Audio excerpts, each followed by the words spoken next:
पाठ 3। जंतु, भोजन तथा भोजन की आदतें, animals, food and eating habits. मुख्य बिंदु। मोजन के प्रकार, मोजन करने की आदतें। जंतु सजीव होते हैं। इन्हें बढ़ने तथा शरीर को मजबूत बनाने के लिए भोजन की जरूरत होती है। भोजन उन्हें शक्ति देता है। चलने फिरने और अन्य कार्य करने के लिए भोजन उनके शरीर को स्वस्थ रखता है। हम जानते हैं कि पौधे अपना भोजन स्वयं बनाते हैं, परंतु जंतु और मानव अपना भोजन स्वयं नहीं बना सकते। इस कारण जंतु और मानव का भोजन प्रत्यक्ष या अप्रत्यक्ष रूप से पौधों से ही प्राप्त होता है। भोजन के प्रकार। अलग अलग जंतु अलग अलग प्रकार का भोजन खाते हैं। भोजन के प्रकार के आधार पर उन्हें 3 भागों में बांटा जा सकता है। 1. शाकाहारी जंतु। वे जंतु जो अपने भोजन के लिए पेड़ पौधों तथा हरी घास पर निर्भर रहते हैं, शाकाहारी जंतु कहलाते हैं। जैसे गाय, बकरी, हाथी, खरगोश आदि जंतु घास तथा दूसरे पौधों को खाते हैं।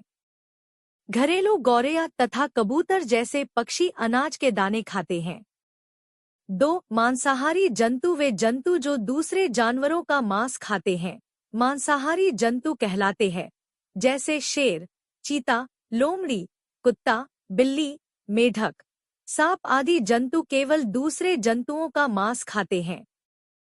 3. सर्वाहारी जंतु। पौधे तथा दूसरे जंतुओं का मांस दोनों खाने वाले जंतुओं को सर्वाहारी कहा जाता है। जैसे भालू, चूहा, बिल्ली, कौआ आदि सर्वाहारी जंतु हैं। कुछ मनुष्य भी सर्वाहारी होते हैं। भोजन करने की आदतें। विभिन्न प्रकार के जंतुओं की भोजन करने की आदतें अलग अलग होती हैं। उनके मुंह, जबड़े, पंजे, चोंच, दांत तथा जीभ भी उनके खाने वाले भोजन पर निर्भर करते हैं। पौधे खाने वाले जंतु। इन जंतुओं के सामने की ओर चपटे परंतु तेज दांत होते हैं। पीछे की ओर उनके दांत मजबूत होते हैं, जिनसे वे अपना भोजन चबाते हैं। दांतों के इन 2 भागों के बीच खाली स्थान होता है। गाय, घोड़ा तथा ऊंट कुछ इसी प्रकार के जंतु हैं। पहले वे घास को अपने अगले दांतों से काटते हैं तथा तेजी से निगल लेते हैं। कुछ देर बाद वे अपने पेट से भोजन को थोड़ी थोड़ी मात्रा में वापस अपने मुंह में लाते हैं तथा अच्छी प्रकार चबाते हैं। इसे पागुर, जुगाली कहा जाता है। मांस खाने वाले जंतु। मांसाहारी पशु जैसे बिल्ली, कुत्ता, शेर आदि के सामने के दांत लंबे, नुकीले और मुड़े हुए होते हैं।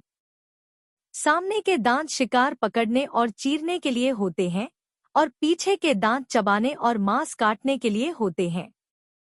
कुतरने वाले जंतु। कुछ जंतु हैं जैसे चूहा, खरगोश, गिलहरी आदि कड़े छिलके के फल और अनाज खाते हैं।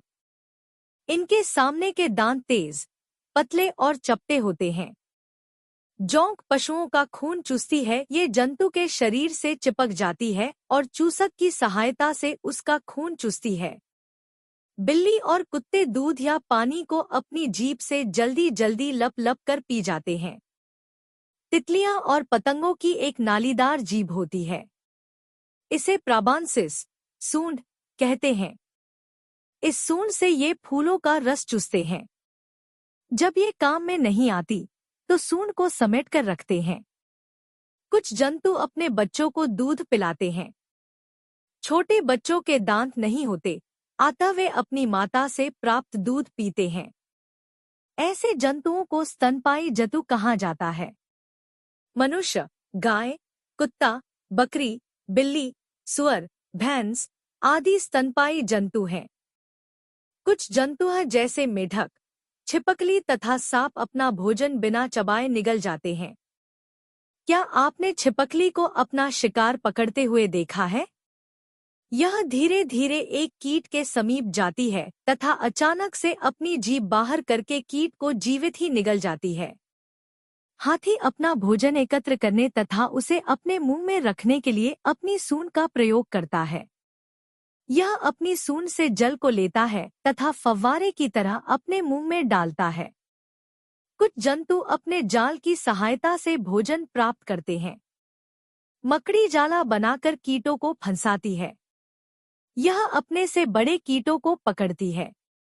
याद रखने योग्य: जंतुओं को बढ़ने तथा शरीर को मजबूत बनाने के लिए भोजन की जरूरत होती है। अलग अलग जंतु अलग अलग प्रकार का भोजन खाते हैं। जंतु अपना भोजन स्वयं नहीं बना सकते। मुंह, जबड़ों तथा दांतों का आकार उनके द्वारा खाए जाने वाले भोजन के प्रकार के अनुसार अलग अलग होते हैं। कुछ जंतु तरत भोजन लेते हैं।